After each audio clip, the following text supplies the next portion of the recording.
नमस्कार। आज हम बात कर रहे हैं इतिहास के एक ऐसे भयानक मोड़ की जिसने सच में दुनिया का नक्शा ही बदल दिया। प्रथम विश्व युद्ध। जी। सोचिए, सिर्फ 4 साल 1914 से 1918 और नतीजा करीब करीब 4 करोड़ लोग या तो मारे गए या घायल हुए। हाँ, आंकड़े तो अविश्वसनीय हैं। और सदियों पुराने साम्राज्य मतलब ऑस्ट्रो हंगेरियन, ऑटोमन सब खत्म। और युद्ध की तकनीक ऐसी बदली कि पूछिए मत। इसे द ग्रेट वॉर कहते थे और वो नाम बिल्कुल सही था। बिल्कुल। और ये सवाल हमेशा उठता है कि क्या ये महाविनाश रोका जा सकता था? मतलब क्या सारायवो में वो एक हत्या आर्कड्यूक फर्डिनेंड की, क्या वो वाकई इतने बड़े झगड़े की अकेली वजह हो सकती थी?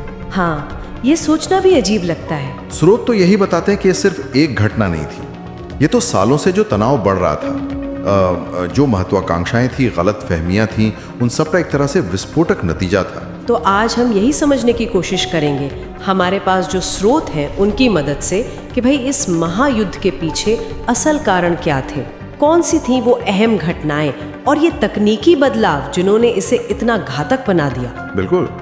और इंसानियत ने क्या कीमत चुकाई और दुनिया कैसे बदली। और हाँ, सबसे जरूरी कि क्या हम आज इससे कुछ सीख सकते हैं? हाँ, ये बहुत ज़रूरी है। चलिए तो फिर शुरू करते हैं उन कारणों से जिन्होंने इस तबाही के लिए कह सकते हैं ज़मीन तैयार की। देखिए, कोई एक चिंगारी नहीं थी। ऐसा नहीं कि बस एक चीज हुई और युद्ध छिड़ गया।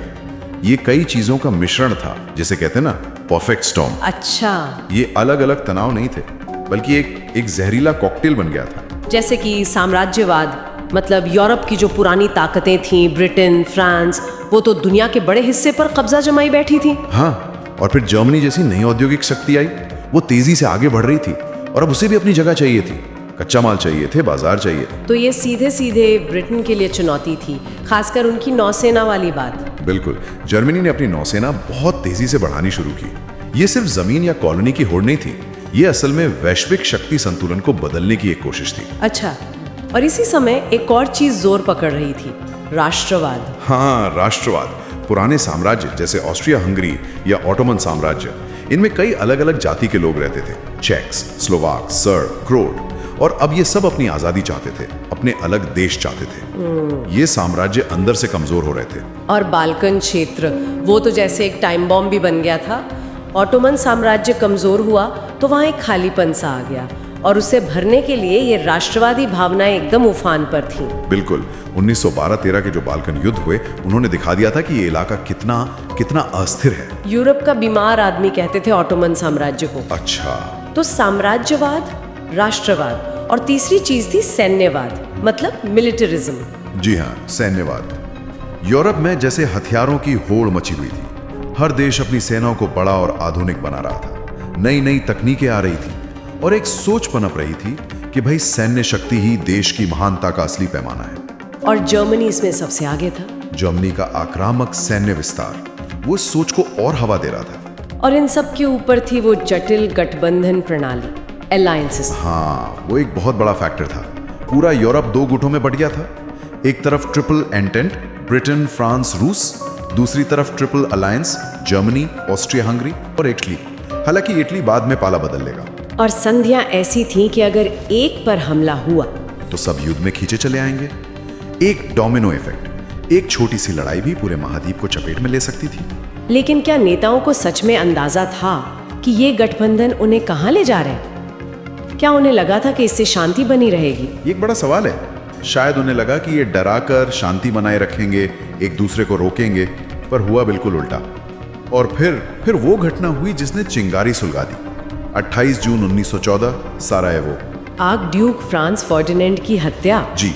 बोस्नियाई सर्ब राष्ट्रवादी गैब्रिलो प्रिंसिप ने ऑस्ट्रिया हंगरी के वारिस आर्कड्यूक और उनकी पत्नी की हत्या कर दी। और ये हत्या भी अजीब है, स्रोतों में लिखा है कि काफी हद तक किस्मत की बात थी। मतलब कार गलत मुड़ गई। हाँ, ड्राइवर की गलती थी, कार रुकी और प्रिंसिप ठीक उसी वक्त उसी जगह मौजूद था। कमाल है, इतिहास कभी कभी ऐसी छोटी घटनाओं पर टिक जाता है। बिल्कुल। हत्या के बाद चीजें बहुत तेजी से बिगड़ी। ऑस्ट्रिया हंगरी ने सर्बिया को एक बहुत सख्त अल्टीमेटम दिया, ऐसा कि सर्बिया उसे पूरी तरह मान ही नहीं सकता था। और जर्मनी ने ऑस्ट्रिया हंगरी का पूरा साथ दिया, वो ब्लैंक चेक वाली बात। हाँ, बिना शर्त समर्थन। जुलाई के अंत तक ऑस्ट्रिया हंगरी ने सर्बिया पर हमला कर दिया। और फिर वो डोमिनो इफेक्ट शुरू हो गया। जी, रूस सर्बिया के समर्थन में आया, जर्मनी ने रूस के खिलाफ युद्ध छेड़ दिया, फिर फ्रांस के खिलाफ, और जब जर्मनी ने फ्रांस पर हमला करने के लिए बेल्जियम के रास्ते सेना भेजी तो ब्रिटेन भी कूद पड़ा बेल्जियम की संधि की वजह से। अगस्त 1914 तक तो पूरा यूरोप युद्ध की आग में था। जर्मनी का प्लान था श्लीफेन प्लान, मतलब बेल्जियम के रास्ते फ्रांस को जल्दी से हराओ और फिर पूरी ताकत पूर्व में रूस पर लगाओ। उन्हें लगा था कि फ्रांस कुछ ही हफ्तों में हार मान लेगा, लेकिन ऐसा हुआ नहीं। फ्रांस और ब्रिटेन ने उन्हें पेरिस से कुछ ही दूर मार्न नदी पर रोक दिया। हाँ, मार्न की पहली लड़ाई, श्लीफेन प्लान वहीं फेल हो गया और यहीं से पश्चिमी मोर्चे पर उस भयानक चीज की शुरुआत हुई, खाई युद्ध, ट्रेंच वॉरफेयर। खाइयां बेल्जियम से स्विट्जरलैंड तक करीब 440 मील लंबी खाइयों का जाल बिछ गया। ये तो कल्पना करना भी मुश्किल है। और ये सिलसिला अगले 4 साल तक चला। 1915 से 1917 तक युद्ध एक भयानक गतिरोध में फंस गया। लाखों सैनिक उन खाइयों में बहुत ही अमानवीय हालात में जी रहे थे और इंच इंच जमीन के लिए भयानक लड़ाइयां। वर्दुन, सोम, ये नाम सुनते ही रोंगटे खड़े हो जाते हैं। वर्दुन 1916, सोम 1916, लाखों लोग मारे गए। सोम की लड़ाई के तो पहले दिन 57,000 ब्रिटिश सैनिक हताहत हुए। बाप रे, 57,000 एक दिन में। ब्रिटिश सेना के इतिहास का सबसे काला दिन। ये युद्ध नहीं था, ये तो जैसे इंसानी मांस की चक्की बन गया था। और फिर 1915 में जहरीली गैस का इस्तेमाल, इसने तो और भी खौफनाक बना दिया होगा सब कुछ। हाँ, जर्मनों ने पहली बार बड़े पैमाने पर क्लोरीन गैस इस्तेमाल की, फिर फॉस्जीन, मस्टर्ड गैस मास्क तो बने, लेकिन इन हथियारों का जो मनोवैज्ञानिक असर था वो बहुत गहरा था। 1917 में कुछ बड़े बदलाव हुए हैं ना, रूस और अमेरिका वाली बात। बिल्कुल, 1917 एक बड़ा मोड़ था। एक तरफ रूस में क्रांति शुरू हो गई और वो धीरे धीरे युद्ध से बाहर होने लगा। दूसरी तरफ जर्मनी ने जो अप्रतिबंधित पनडुब्बी युद्ध शुरू किया, मतलब वो किसी भी जहाज को डुबो रहे थे, उसके और कुछ दूसरे कारणों से अमेरिका मित्र राष्ट्रों की तरफ से युद्ध में शामिल हो गया। अमेरिका का आना तो बहुत बड़ा फैक्टर रहा होगा। हाँ, गेम चेंजर था। ताजी सेना, ताजा संसाधन। और रूस कब पूरी तरह बाहर हुआ? मार्च 1918 में ब्रेस्ट-लिटोव्स्क संधि हुई। रूस आधिकारिक तौर पर युद्ध से अलग हो गया, लेकिन इसकी उसे बड़ी कीमत चुकानी पड़ी। बहुत बड़ा इलाका छोड़ना पड़ा जर्मनी को। तो जर्मनी ने अपनी सेना पूर्वी मोर्चे से हटाकर पश्चिम में लगा दी होगी। बिल्कुल, और उन्होंने 1918 के वसंत में अपना एक आखिरी बड़ा हमला किया, स्प्रिंग ऑफेंसिव कहते हैं इसे। कोशिश थी कि अमेरिकी सेना के पूरी तरह पहुंचने से पहले ही फैसला कर लें। और क्या हुआ उसका? शुरुआत में उन्हें काफी सफलता मिली, वो आगे बढ़े, लेकिन मित्र राष्ट्रों ने, अब अमेरिकी सैनिक भी आ चुके थे, उन्होंने न सिर्फ इस हमले को रोका बल्कि जोरदार जवाबी कार्रवाई शुरू कर दी। और तब तक जर्मनी की हालत भी खराब हो चुकी होगी।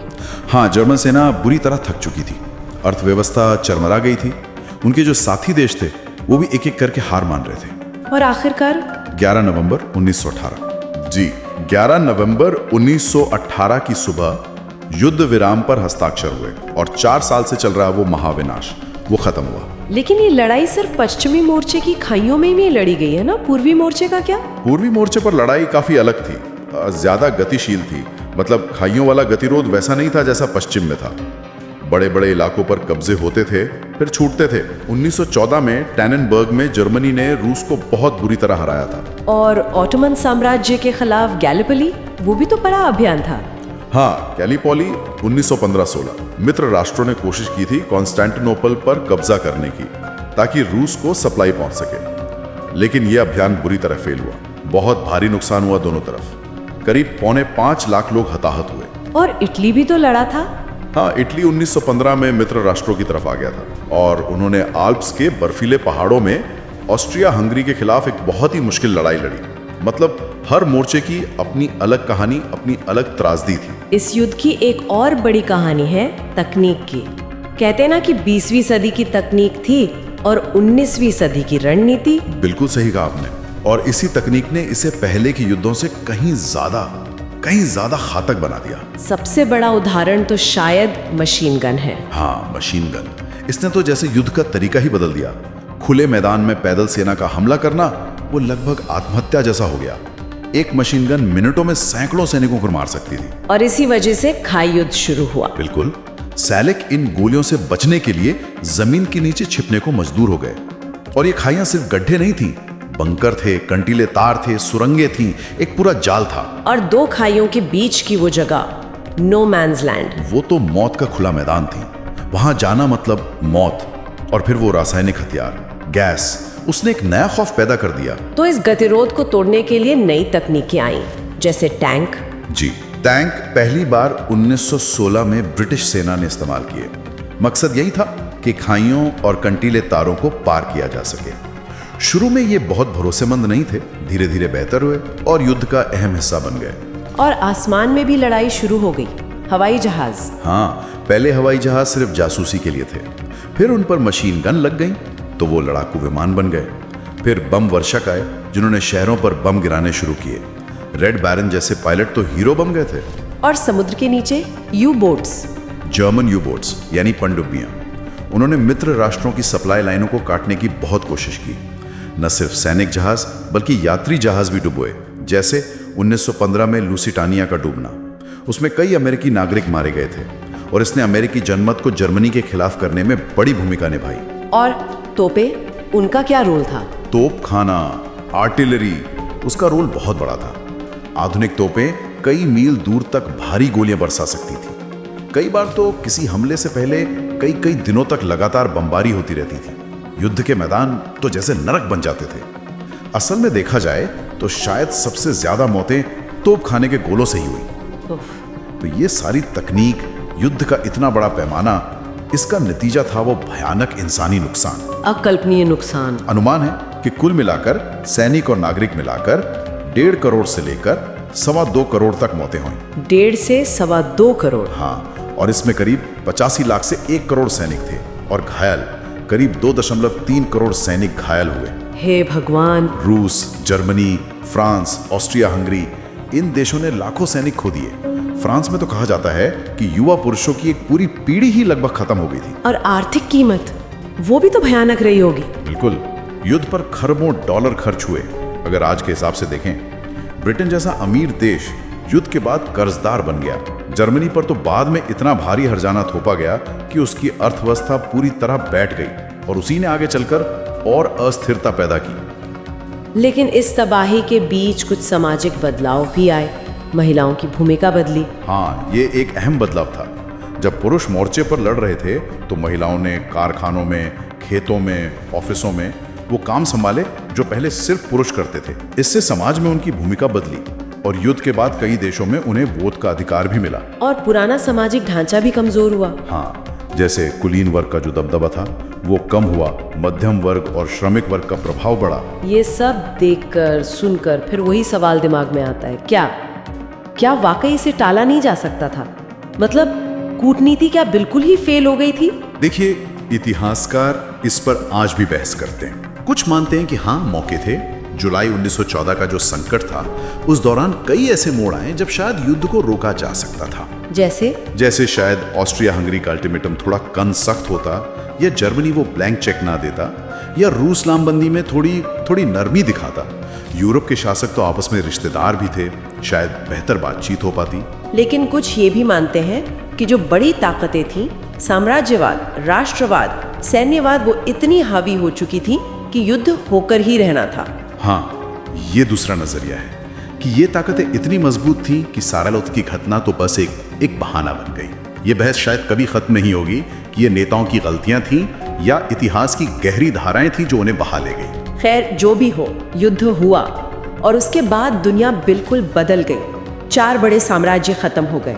जी, रूसी साम्राज्य, वहां क्रांति हुई, सोवियत संघ बना, ऑटोमन साम्राज्य टूट गया, आधुनिक तुर्की बना, ऑस्ट्रिया हंगरी बिखर गया, कई नए देश बने और जर्मन साम्राज्य भी खत्म हुआ। काइजर को गद्दी छोड़नी पड़ी, वाइमार गणराज्य बना और नए देश बने, पोलैंड, चेकोस्लोवाकिया, युगोस्लाविया। हाँ, राष्ट्रीय आत्मनिर्णय के सिद्धांत पर, जिसे अमेरिकी राष्ट्रपति विल्सन ने अपने 14 पॉइंट्स में रखा था। ये एक बड़ा बदलाव था। और फिर हुई वो वर्साई की संधि 1919 में। हाँ, वर्साई की संधि शांति के लिए थी, लेकिन इसने जर्मनी पर इतनी कठोर शर्तें लगा दी, युद्ध का सारा दोष जर्मनी पर मढ़ दिया। भारी हर्जाना लगा दिया, जमीनें छीन ली, सेना बहुत छोटी कर दी। कि इसे शांति संधि कम और बदले की कार्रवाई ज्यादा माना गया। बिल्कुल, और कई लोग मानते हैं कि इसी अपमान और नाइंसाफी ने जर्मनी में वो गुस्सा पैदा किया जिसने बाद में हिटलर के उदय और फिर द्वितीय विश्व युद्ध की जमीन तैयार की। तो मतलब एक युद्ध ने दूसरे युद्ध के बीज बो दिए।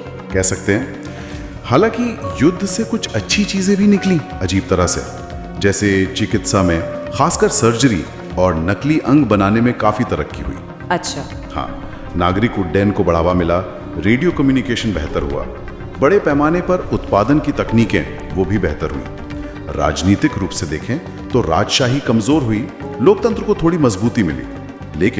लेकिन जो कीमत चुकाई गई उसके सामने ये फायदे बहुत छोटे लगते हैं। बिल्कुल, कीमत बहुत ज्यादा थी। तो इस पूरी कहानी से, इस पूरे विश्लेषण से आज हम क्या सीख सकते हैं? पहला सबक तो शायद यही कि अंधा राष्ट्रवाद वो कितना खतरनाक हो सकता है। हाँ बिल्कुल। और दूसरा कि विवाद सुलझाने के लिए बातचीत, कूटनीति, ये हमेशा सैन्य ताकत से बेहतर रास्ता है। तीसरा, तकनीक अच्छी भी है, बुरी भी। उसका विकास जिम्मेदारी की मांग करता है। सही।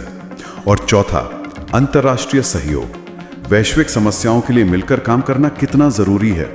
लीग ऑफ नेशंस फेल हुआ, लेकिन उसी से सीखकर संयुक्त राष्ट्र बना। और सबसे महत्वपूर्ण सबक, युद्ध की असली कीमत वो आंकड़े, वो सिर्फ नंबर नहीं है। नहीं, वो इंसानी जिंदगियां हैं। हाँ, उजड़े हुए परिवार हैं, टूटे हुए सपने हैं। तो संक्षेप में कहें तो प्रथम विश्व युद्ध कई जटिल कारणों का नतीजा था।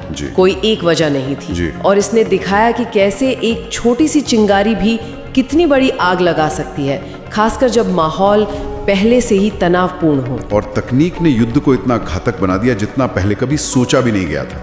और इसके परिणाम सिर्फ युद्ध के मैदान तक नहीं रहे, बल्कि पीढ़ियों तक महसूस किए गए। आज भी अगर हम देखें तो दुनिया में राष्ट्रवाद है, आर्थिक प्रतिस्पर्धा है, तकनीकी होड़ है, गठबंधन है, ये ताकतें आज भी मौजूद हैं। हाँ, ये बात तो है। और इतिहास हमें यही सिखाता है कि इन ताकतों को समझे बिना और आपसी बातचीत और सहयोग के बिना शांति बनाए रखना कितना मुश्किल है। मूल संदेश तो यही है कि युद्ध की कीमत बहुत बहुत ज्यादा है। प्रथम विश्व युद्ध ने ये भी दिखाया कि कैसे एक स्थानीय छोटी सी लगने वाली घटना पूरी दुनिया को अपनी चपेट में ले सकती है। आज की दुनिया तो और भी ज्यादा जुड़ी हुई है, हाइपर कनेक्टेड है। तो ये सोचना जरूरी हो जाता है कि आज कौन सी ऐसी चिंगारी हो सकती है जो अनजाने में अगला वैश्विक संकट पैदा कर दे। बिल्कुल, ये एक अहम सवाल है जिस पे सबको सोचना चाहिए। और इसी विचार के साथ हम आज की ये चर्चा यहीं समाप्त करते हैं। जय हिंद।